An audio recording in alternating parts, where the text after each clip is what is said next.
नमस्कार, आप देख रहे हैं खबरदार। मैं हूं श्वेता सिंह। सबसे पहले खबरों को खबरदार के लेंस से देख लेते हैं। आज ये समझने की कोशिश करेंगे कि हमारे देश की पॉलिटिक्स के डीएनए में हिंदू मुस्लिम वाली राजनीति की मात्रा कितनी है। राष्ट्रीय स्वयंसेवक संघ के प्रमुख मोहन भागवत के डीएनए वाले बयान पर राजनीति के खिलाड़ी अपना अपना खेल खेल रहे हैं। आज इस खेल को डिकोड करेंगे और ये बताएंगे कि हिंदू मुस्लिम डीएनए एक वाली राजनीति से किसे डर लग रहा है। इसके बाद आपको राफेल की दूसरी राजनीतिक उड़ान पर ले चलेंगे। राफेल रक्षा सौदे को लेकर राजनीति के गलियारों का तापमान बहुत हाई है। विपक्ष और सरकार के बीच बयानों के तीर चल रहे हैं, लेकिन पूरा मामला लोगों की समझ में नहीं आ रहा, इसीलिए इसका सरल विश्लेषण करेंगे। फ्रांस में किस आधार पर राफेल मामले की जांच शुरू हुई, इसका आगे क्या असर होगा, आपको सब कुछ बताएंगे। राजनीति की इन बड़ी खबरों के अलावा राष्ट्रीय सुरक्षा से जुड़ी एक बड़ी खबर का विश्लेषण होगा। आज आपको जम्मू कश्मीर में हुए ड्रोन अटैक की फोरेंसिक रिपोर्ट दिखाएंगे। इस रिपोर्ट में पुष्टि हुई है कि ड्रोन हमले में आरडीएक्स का इस्तेमाल किया गया। एजेंसियों को शक है कि पाकिस्तान को हमलावर ड्रोन चीन के सौजन्य से मिले हैं। इस बीच ड्रोन की बिक्री और इस्तेमाल को लेकर बहुत कड़ी निगरानी हो रही है। ड्रोन अटैक की फोरेंसिक रिपोर्ट के साथ साथ चोरी की कारों का कश्मीर कनेक्शन भी जांच एजेंसियों की नजर में है। चोरी की कारों के एक बड़े रैकेट का खुलासा होने के बाद यह बात सामने आई कि गाड़ियों को कश्मीर भेजा जा रहा था और कार चोरी करने वालों में से एक के मोबाइल में कई आतंकियों की तस्वीरें मिली। चोरी की गाड़ियां कश्मीर में किसके पास जा रही हैं, इसके पीछे कहीं कोई बड़ा नेक्सस तो नहीं है। इन सवालों के लेंस से इस खबर को समझेंगे।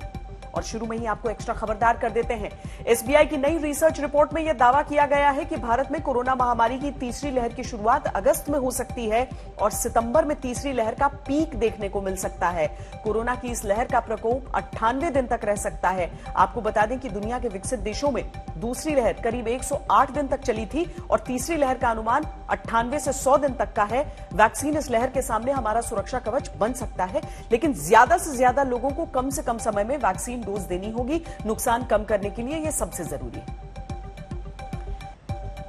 जिस बात का डर था आखिरकार वही हुआ। संघ प्रमुख मोहन भागवत के बयान पर खूब राजनीति हुई।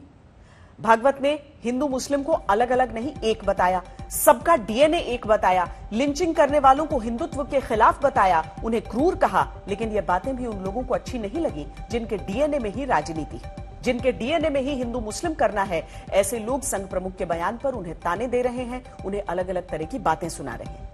इसमें ओवैसी जैसे नेता सबसे आगे हैं। सवाल यही है कि अगर इस देश के सभी लोगों का डीएनए एक बताया जाता है तो ये बात राजनीति करने वालों को चुभती क्यों है? क्या ये बात उन्हें डराती है? संघ प्रमुख ने क्या कहा था और किस तरह से उनके बयान पर 24 घंटे से राजनीति चल रही है, यह हम आपको दिखाते हैं। 40,000 साल पूर्व से हम भारत के सब लोगों का डीएनए, सब लोगों का निरहुआ डीएनए समान है। हम हिंदू कहते हैं, आपको नहीं कहना, मत कहो, भारतीय कहो। नाम का, शब्दों का झगड़ा छोड़ो, भावना समझो। कोई हिंदू वर्चस्व की बात नहीं कर सकता, कोई मुस्लिम वर्चस्व की बात नहीं कर सकता। भारत वर्चस्व की बात सबको करनी चाहिए। खरी खरी बात को जैसा है वैसा समझना। इसलिए हम कहते हैं कि हिंदुस्तान हिंदू राष्ट्र है, गौ माता पूज्य है, लेकिन लिंचिंग करने वाले ये हिंदुत्व के खिलाफ जा रहे हैं, वो आतताई है। मोहन भागवत ने खरी खरी बात की, अच्छी अच्छी बात की, लेकिन खरी बातें भी चुभ गई, अच्छी बातें भी हजम नहीं हुई। ओवैसी लिंचिंग की लिस्ट लेकर आ गए। ये सवाल उठा दिया, लिंचिंग हो रही है तो ये किसकी देन है? क्या मोहन भागवत नहीं जानते कि इखलाक हो, पीलू खान हो, रकबर हो, अलीमुद्दीन अंसारी हो, जुनैद हो या आसिफ हो, ये तमाम के तमाम जो एक्यूज हैं इनका ताल्लुक हिंदुत्व की आइडियोलॉजी से नहीं है? क्या मोहन भागवत ये नहीं जानते कि जब इखलाक के एक्यूज की मौत हुई तो यूनियन मिनिस्टर जाकर उसकी लाश के ऊपर फूल चढ़ाते हैं? क्या मोहन भागवत नहीं जानते कि बीजेपी के एक्स यूनियन मिनिस्टर अलीमुद्दीन को जब मारा गया झारखंड में तो जो कन्विक्टेड लोग हैं उनको फूल का हार यूनियन मिनिस्टर पहनाते हैं? क्या मोहन भागवत नहीं जानते कि रकबर के मानने वालों को जब कोर्ट में राजस्थान में लाया जा रहा तो कोर्ट पर चढ़कर भगवा झंडा लगाया गया? 2 दिन पहले नोएडा में काजिम को मारा जाता है। ये तमाम के तमाम रेडिकलाइज हो चुके हैं इसलिए कि वो हिंदुत्व की आइडियोलॉजी को मानते हैं। उनका कहना डीएनए तो हमारा एक है, हजारों सालों से। तो इखलाक का डीएनए क्या था? पीलू खान का डीएनए क्या था? रकबर का क्या था? आसिफ को मारकर महापंचायत कर बीजेपी का स्पोक्स पर्सन कहता है कि क्या हम इनका मर्डर नहीं कर सकते? कौन है ये लोग? आप डिसोन करिए उनको, कंडेम करिए उनको, केस तक नहीं बुक होता उन लोगों पर। लिंचिंग करने वालों को भागवत ने आतताई कहा है, हिंदुत्व के खिलाफ कहा है, हिंदू मुस्लिम की दूरी मिटाने वाली बात की है, सबका डीएनए एक बताया है। ये बहुत बड़े बयान है, लेकिन ओवैसी जैसे नेता इसी से परेशान है कि भागवत अचानक ऐसी बातें क्यों करने लगे। ओवैसी के पास अपनी थ्योरी है। ये सिर्फ इसलिए हो रहा है कि वेस्टर्न कंट्रीज में, वहां की मीडिया में प्राइम मिनिस्टर मोदी को जो पब्लिसिटी के दीवाने हैं उनको अच्छी पब्लिसिटी नहीं मिल रही, और यूनाइटेड अमेरिका यूएसए में उनके स्टेट डिपार्टमेंट ने एक रिपोर्ट निकालकर भारत को कंट्रीज ऑफ कंसर्न में डाल दिया। तो ये सिर्फ लिप सर्विस है, मगरमच्छ के आंसू है। याद रखिए, मॉब लिंचिंग नहीं खत्म होगी, ये सिर्फ धूल झोंक रहे आंखों में। भागवत के बयान पर बात बढ़ी, ओवैसी ने सवाल उठाए और खूब सुनाया, तो बीजेपी भी ओवैसी के पुरखों तक पहुंच गई और उन्हें हैदराबाद का ब्राह्मण बताने लगी। 3 पीढ़ियों पहले हैदराबाद के ब्राह्मणों के संतान थे। यदि ओवैसी ये नहीं थे तो बता दें कि 3 पीढ़ी पहले उनकी चौथी पीढ़ी में कौन थे, किस धर्म के मानने वाले थे, क्या वे विदेश से आए थे। ओवैसी जिन्ना की राजनीति को देश में आगे बढ़ाना चाहते हैं। लेकिन बात सिर्फ ओवैसी की नहीं है। मोहन भागवत के बयान पर 24 घंटे के अंदर ही सियासी दंगल शुरू हो गया, जिसमें कांग्रेस से लेकर मायावती तक सब उतर गए।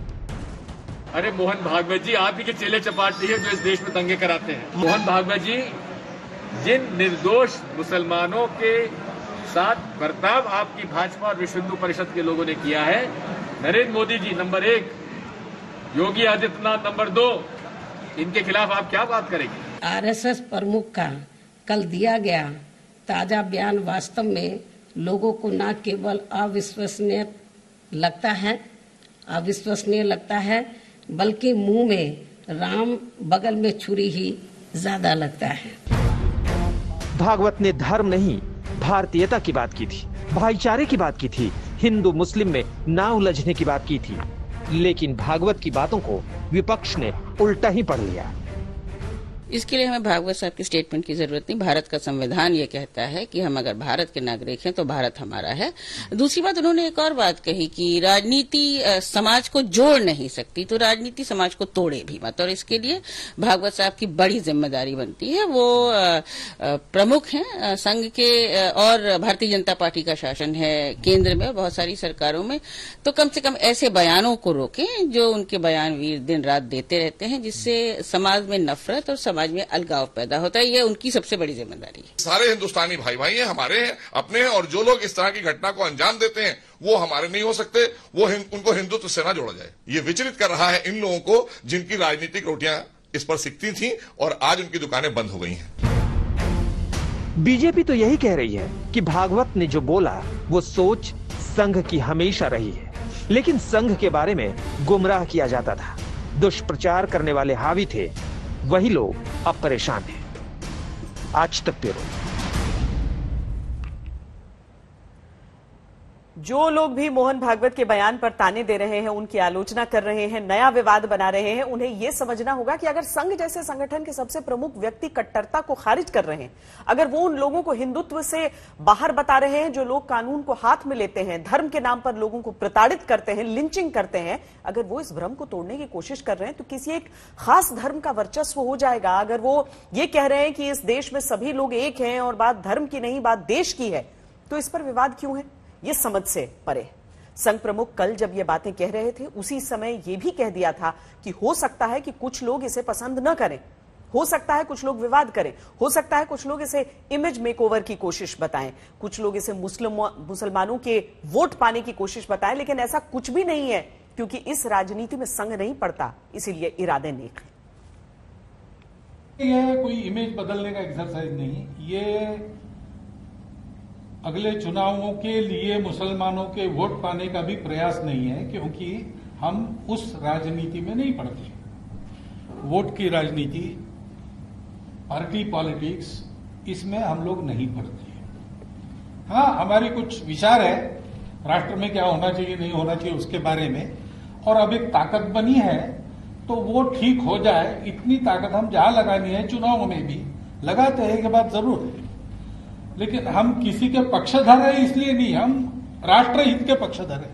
बहुत बड़ा वर्ग है जो इसका समर्थन करेगा, हमको कहेगा कि आपने बहुत अच्छा किया, ये पहल की। ऐसा भी वर्ग है जो खराब नहीं है, अच्छे इंसान है, लेकिन वो कहेंगे कि बस आप भी भोले बन गए, आप ये जरूर कहेगा, क्योंकि ठोकने लगी है। वो कहेंगे कि अरे ऐसा कभी हुआ था क्या, ये ऐसा मामला नहीं है, ये आप लोग नहीं समझते, ऐसे भी होंगे, चलेगा, ये शास्त्रार्थ चलेगा।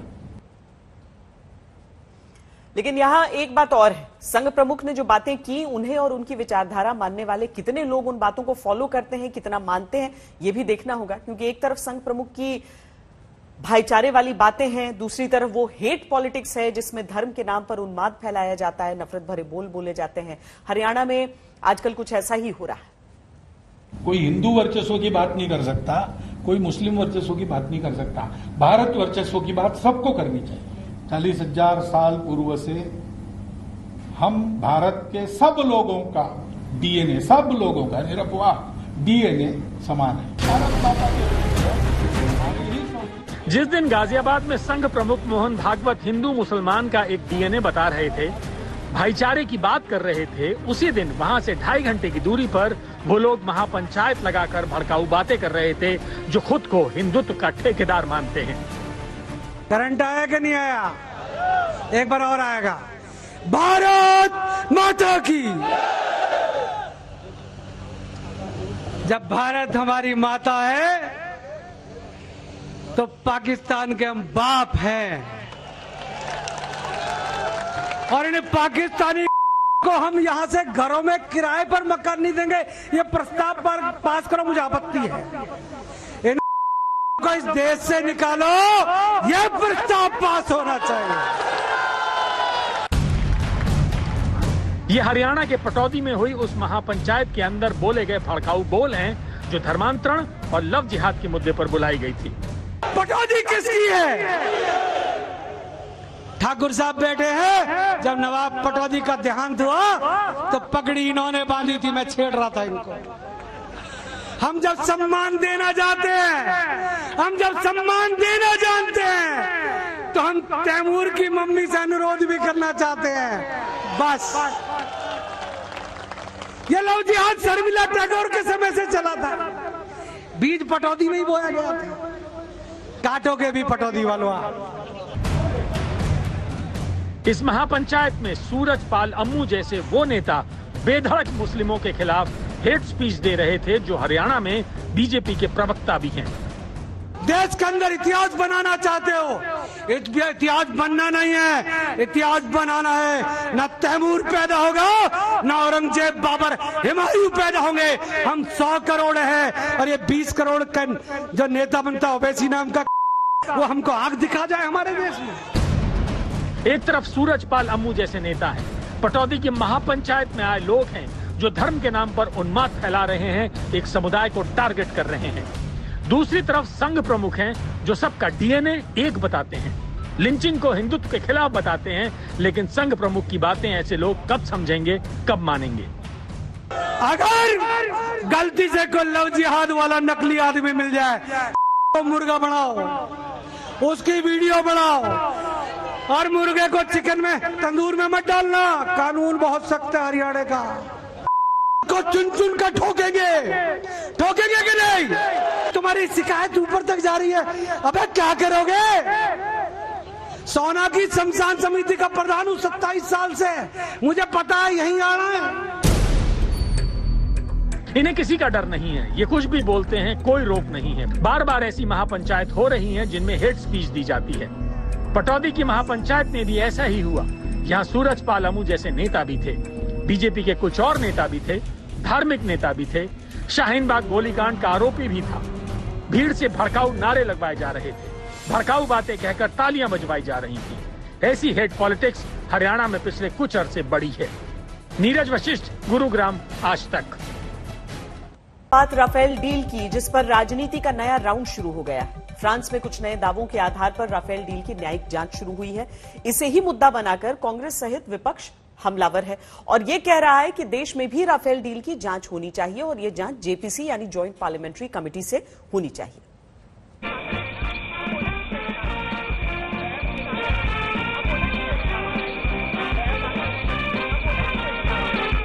2016 में हुई राफेल डील के तहत भारतीय वायुसेना में राफेल विमानों का पहला स्क्वाड्रन बनने को तैयार है, लेकिन एक बार फिर कांग्रेस सांसद राहुल गांधी समेत कई विपक्षी नेताओं ने राफेल सौदे की जेपीसी जांच की मांग उठा दी है।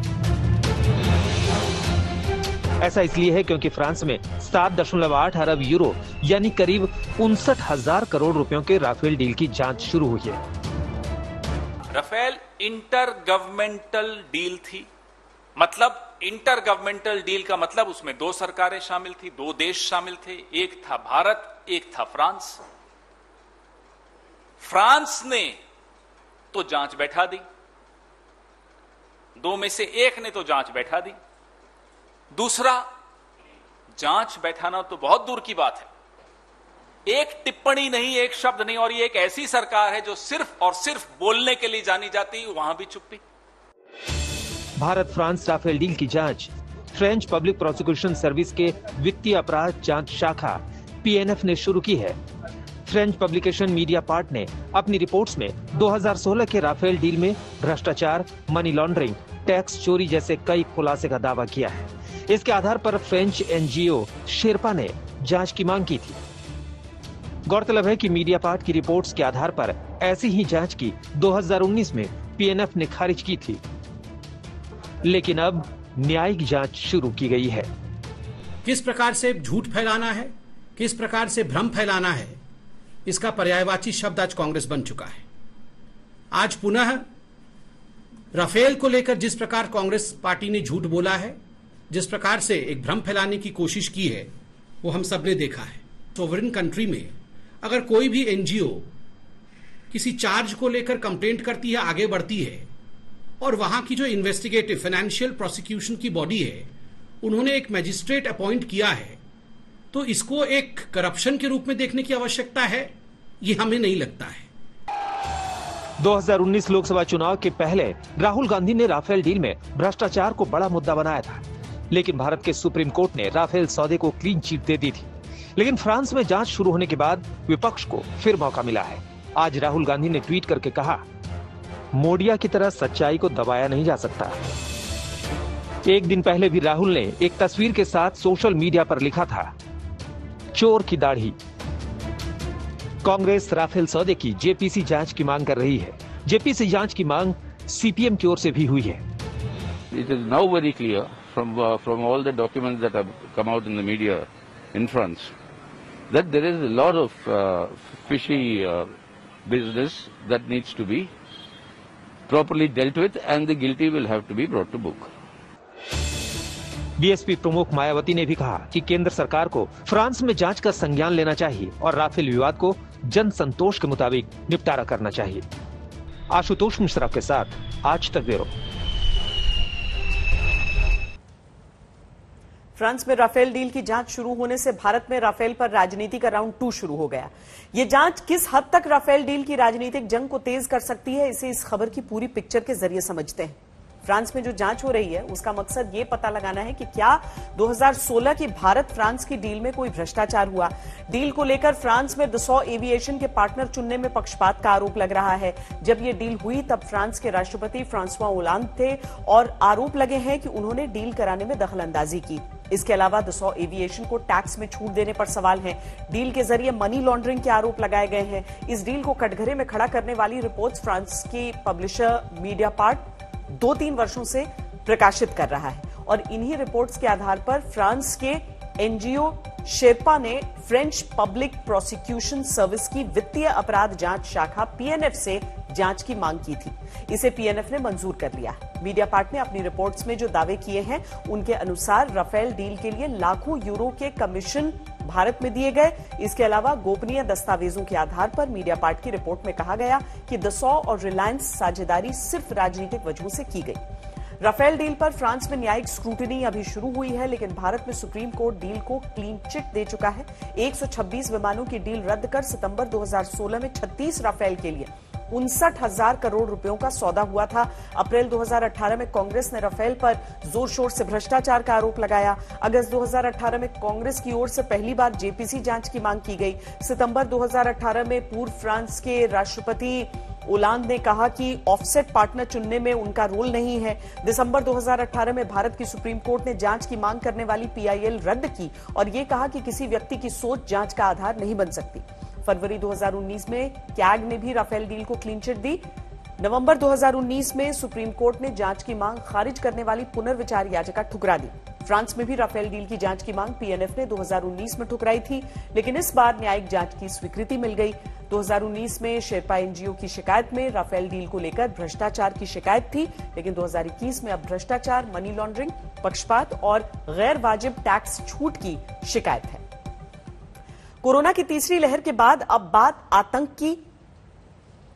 जम्मू के एयरबेस पर ड्रोन से हमले की पड़ताल में एक बड़ी जानकारी सामने आई है। फोरेंसिक जांच में ये ड्रोन हमले की परतें खोल गई हैं। जांच में ये पता चला है कि इस हमले में आरडीएक्स का इस्तेमाल किया गया। ये भी पता चला कि कितने विस्फोटक इस्तेमाल किए गए, आतंकियों का असल मकसद क्या था। खतरे की बात यह कि आतंकियों ने हमले के लिए जीपीएस से संचालित होने वाली ड्रोन का पहली बार भारत में अपनी साजिश में इस्तेमाल किया, यानी हमले को अंजाम देकर ये ड्रोन चुपके से वापस निकल सकते हैं। हालांकि भारत ने अपनी तैयारी पुख्ता कर ली है। एनएसजी का anti drone Jammu air force station पर प्रभावी हो गया है। इसका मतलब है कि लेजर तकनीक से किसी भी हमलावर ड्रोन को गिराया जा सकता है।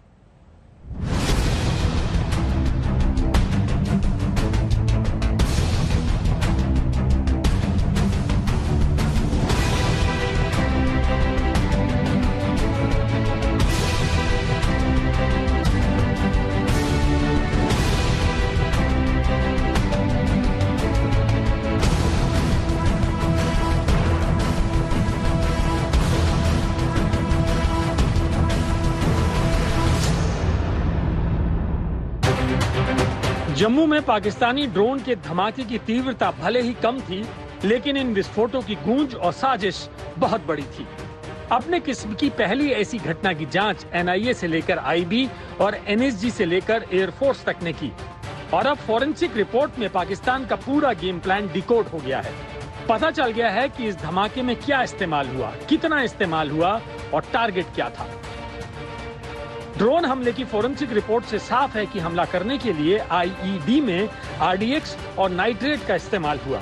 हर आईईडी करीब 1.5 किलो का था। हमले में इस्तेमाल ड्रोन जीपीएस गाइडेड था। सेना को शक है कि ड्रोन चाइनीज है। धमाकों में आरडीएक्स के इस्तेमाल से एक बात बिल्कुल साफ हो गई कि हमले के पीछे पाकिस्तानी सेना का ही हाथ है, क्योंकि आरडीएक्स इस पूरे क्षेत्र में पाकिस्तानी सेना ही इस्तेमाल करती है और आतंकियों को सप्लाई करती है। आज तक को मिली जानकारी के हिसाब से सुरक्षा एजेंसियों का मानना है कि इस हमले के पीछे नॉन स्टेट एक्टर्स के साथ साथ स्टेट एक्टर्स का हाथ है। यानी टेरर ग्रुप जैसे लश्कर-ए-तैयबा पे तो अंदेशा है ही, पर साथ ही साथ एक प्रोफेशनल जॉब किया गया है। इस वजह से पाकिस्तान की आईएसआई और आर्मी पर भी ये ध्यान केंद्रित है। ये जांच एजेंसी एनआईए पर है कि किस तरह से इसे प्रोब करती है। जांच में यह भी पता चला है कि जम्मू एयरफोर्स स्टेशन एरिया को 2 ड्रोन से टारगेट किया गया। गृह मंत्रालय के सूत्रों के मुताबिक पहले ड्रोन से गिराया गया विस्फोटक थोड़ा ज्यादा बड़ा था और एयरफोर्स स्टेशन के इंफ्रास्ट्रक्चर को ध्वस्त करने के लिए इस्तेमाल हुआ था, जबकि दूसरे ड्रोन से गिराया गया विस्फोटक छोटा था, लेकिन उसमें बारीक छर्रों का इस्तेमाल हुआ था। यानी आतंकी इससे ज्यादा लोगों को टारगेट करना चाहते थे और जब इसे आरडीएक्स के साथ इस्तेमाल किया गया तो धमाका कई गुना तीव्र और घातक हो गया। फोरेंसिक रिपोर्ट जो है वो साफ तौर पर दर्शाती है कि आईईडी जो गिराई गई जम्मू के ऊपर, उसमें जो एक्सप्लोजिव मटेरियल था वो आरडीएक्स है। आरडीएक्स हिंदुस्तान में अवेलेबल नहीं है। ये साफ तौर पर दर्शाता है कि ये पाकिस्तान से ही आया है। हमारी खुशकिस्मती थी कि बहुत बड़ा नुकसान नहीं हुआ। अब बड़ा नुकसान हुआ होता तो इसकी रेमिफिकेशंस एंड कॉन्सिक्वेंसेस पाकिस्तान के लिए अच्छे नहीं होते। हमले में ड्रोन का इस्तेमाल खतरे को कई गुना बढ़ा देता है, क्योंकि पाकिस्तान से लगी हुई हमारी सीमा 3000 किलोमीटर से ज्यादा लंबी है। इसका सीधा मतलब ये हुआ कि कब कहां ड्रोन के जरिए हमला होगा ये कहना मुश्किल है, खासकर चाइनीज मेड ड्रोन से जो जीपीएस गाइडेड हैं, यानी चुपके से हमला करके वापस लौटने की क्षमता से लैस।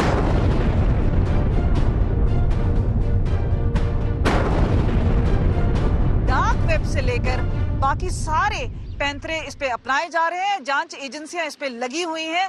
लेकिन यहाँ पर बड़ी बात यह है कि इस हमले में क्या चाइनीज ड्रोन का इस्तेमाल किया गया था, ये भी अंदेशा अब सुरक्षा एजेंसियां लगा रही हैं। स्टेल्थ मोड से ये हमला किया गया और इसका संकेत साफ है कि पाकिस्तान इस पूरे मसले को एस्केलेट करना चाहता है। जम्मू एयरफोर्स स्टेशन पर 26-27 जून की रात को ड्रोन से 2 बार हमले हुए थे। इसके बाद से ही जम्मू कश्मीर में लगातार ड्रोन देखे जा रहे हैं। अब तक 5 बार ड्रोन देखे जा चुके हैं। शुक्रवार यानी 2 जुलाई को इंटरनेशनल बॉर्डर पर अर्निया सेक्टर के पास ड्रोन देखा गया था। 28 जून को कालूचक मिलिट्री स्टेशन के पास भी ड्रोन नजर आया। इनके अलावा कालूचक, मीरा साहिब और कुंजवानी इलाके में भी ड्रोन एक्टिविटी दिखी। हालांकि सुरक्षा बल इसकी आधिकारिक पुष्टि नहीं कर रहे हैं, लेकिन ये बिल्कुल साफ हो गया है कि आतंकी अपनी रणनीति बदल रहे हैं और ये बिना पाकिस्तानी सेना की मदद के हो नहीं सकता। जीपीएस गाइडेड ड्रोन उड़ाने के लिए ट्रेनिंग की जरूरत है और ये ट्रेनिंग आतंकियों को पाकिस्तान में ही मिल सकती है। जम्मू ड्रोन अटैक एक डेलिब्रेट, प्लान्ड, स्पेसिफिक टारगेट और टाइम्ड ऑपरेशन था और अभी तक की इनपुट के मुताबिक ऐसा लगता है कि इसके पीछे Lashkar-e-Taiba as a terrorist group, ISI और पाकिस्तान आर्मी का हाथ है। पाकिस्तान की जो इम्प्रिंट्स हैं वो इसमें साफ दिखाई देती है। जम्मू एयरफोर्स स्टेशन अंतर्राष्ट्रीय सीमा से सिर्फ 14 किलोमीटर के एरियल डिस्टेंस पर है। इस लिहाज से भी इस हमले को सिर्फ 2 छोटे धमाके के तौर पर नहीं देखा जाना चाहिए। इस हमले को भारतीय सेना को दी गई चुनौती ही समझिए, जिसमें पाकिस्तानी सेना का ये संदेश है कि तमाम सुरक्षा कवच को भेदते हुए वो सामरिक महत्व के सबसे सुरक्षित ठिकानों पर भी हमले कर सकते हैं। लेकिन ये बात जग जाहिर है कि पाकिस्तान के ऐसे षड्यंत्र भारत की मुस्तैदी के सामने धूल में मिल जाते हैं। एक बार फिर भारत इसका करारा जवाब देगा। कमलजीत संधू के साथ आज तक ब्यूरो। आतंकी उस हर जरिए का इस्तेमाल करते हैं जिससे आतंक की उनकी खेती चलती रहे। आईईडी ब्लास्ट ऐसा ही एक हथियार है। इसके लिए कई बार गाड़ियों का इस्तेमाल होता है। आतंकी इन धमाकों के लिए कई बार चोरी की गाड़ियों का इस्तेमाल करते हैं। आज दिल्ली में पुलिस ने ऐसे ही एक गिरोह को पकड़ा जो गाड़ियों की चोरी करके जम्मू कश्मीर सप्लाई किया करता था। चोरी की गाड़ी को जम्मू कश्मीर ले जाने के लिए गिरोह के सदस्य हवाई जहाज से दिल्ली आते थे। इसी में से एक की मोबाइल ने गहरे राज खोले हैं। इससे शक गहरा गया है कि कार चोरी का कहीं आतंकी कनेक्शन तो नहीं।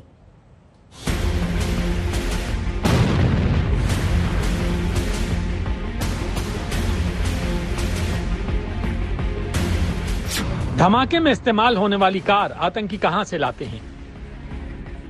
बड़े पैमाने पर चोरी की कार कश्मीर में किसके पास भेजी जा रही है?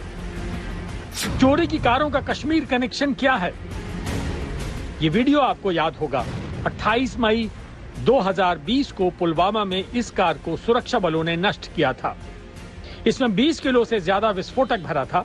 अगर ये वक्त पर पकड़ी नहीं जाती तो भारी नुकसान होने की आशंका थी। अब करीब 1 साल बाद एक ऐसा मामला सामने आया है जो ये संकेत दे रहा है कि चोरी की कारें कश्मीर भेजी जाती हैं और फिर हो सकता है कि इनका आतंक की साजिशों में इस्तेमाल भी होता हो। ये शक तब गहराया जब दिल्ली पुलिस ने जम्मू कश्मीर के सोपोर में रहने वाले शौकत और यूपी के कैराना के रहने वाले जुबैर को 4 चोरी की कारों के साथ दबोच लिया। तलाशी के दौरान पुलिस को पिस्टल और करीब 100 फर्जी नंबर प्लेट्स मिली। लेकिन दिल्ली पुलिस तब चौंकी जब शौकत के मोबाइल से कई आतंकियों की तस्वीरें बरामद हो गईं। इसके बाद खुफिया एजेंसियां सतर्क हुईं और हरकत में आईं। आनन फानन में जम्मू कश्मीर से भी एक दल दिल्ली पहुंचा। दोनों टीमों ने शौकत और जुबैर से घंटों पूछताछ की।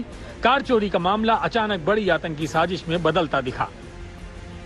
पुलिस ने कार चोरों के एक ऐसे गैंग का खुलासा किया है जिसके बाद खुफिया एजेंसियों के साथ साथ जम्मू कश्मीर के भी कान खड़े हो गए हैं।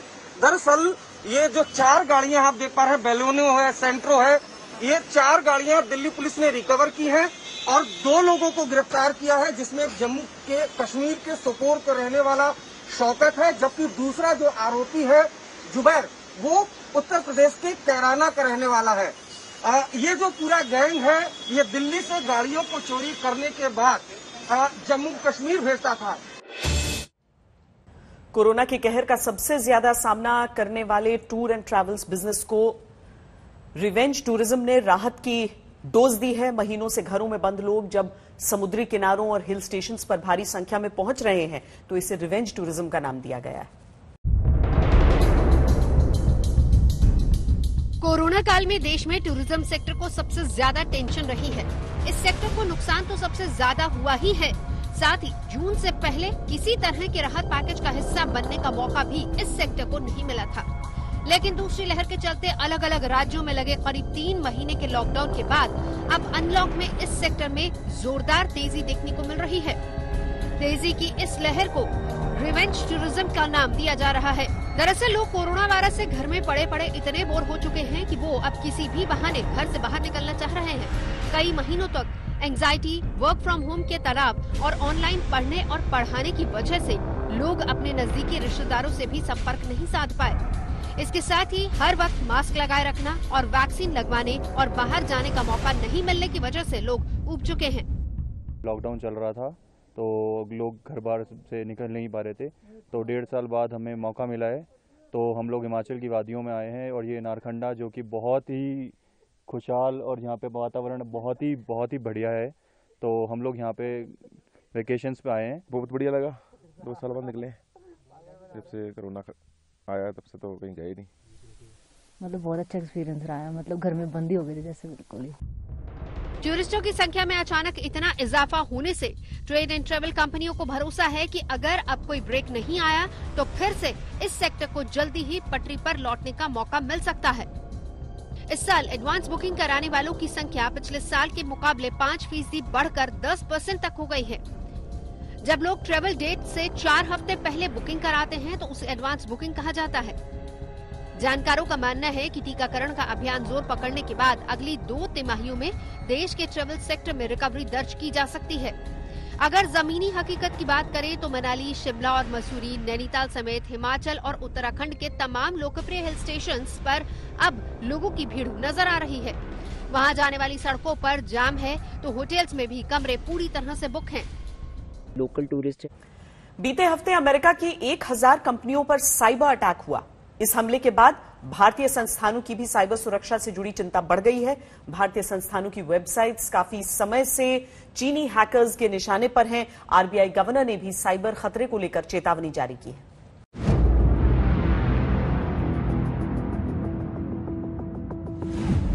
हाल ही में अमेरिका की 1000 कंपनियों पर हुए साइबर अटैक ने भारत समेत दुनिया के कई मुल्कों को चिंता में डाल दिया है। बीते हफ्ते आरबीआई ने भी अपनी एक रिपोर्ट में कहा था कि मौजूदा माहौल में साइबर हमलों का खतरा भारत के लिए चिंता की बात है। लेकिन जिस तरह से अमेरिकी कंपनियों पर हुए हमलों में रूस का हाथ होने का दावा किया जा रहा है, उसी तरह भारत लंबे समय से चीनी हैकर्स के निशाने पर है। साइबर हमलों से निपटने के लिए भारत नई रणनीति तैयार करने में लगा है, जिसके इस साल जारी किए जाने का अनुमान है। हाई टेक्नोलॉजी के इस दौर में हर देश की सामरिक और आर्थिक निर्भरता साइबर वर्ल्ड पर जरूरत से ज्यादा बढ़ गई है। अब यह सेक्टर चुनौती देने वाले देशों समेत आतंकी संगठनों के लिए भी प्रॉक्सी वॉर का आसान जरिया बन गया है। ऐसे में सवाल उठता है कि क्या भारत इससे मुकाबला करने के लिए तैयार है? सरकारी आंकड़ों के मुताबिक 2019 में भारत में साइबर अटैक के 3,94,000 मामले देखे गए। Indian computer emergency response team यानी CERT के मुताबिक 2017 और 2019 के बीच केंद्रीय मंत्रालयों, विभागों और राज्य सरकारों से जुड़ी कुल 336 वेबसाइटों को हैक किया गया था।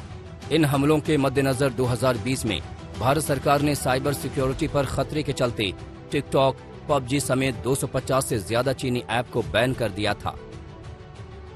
वहीं अगर भारत के इस मामले में तरक्की को देखें तो international institute for strategic studies यानी IISS की हालिया रिपोर्ट के मुताबिक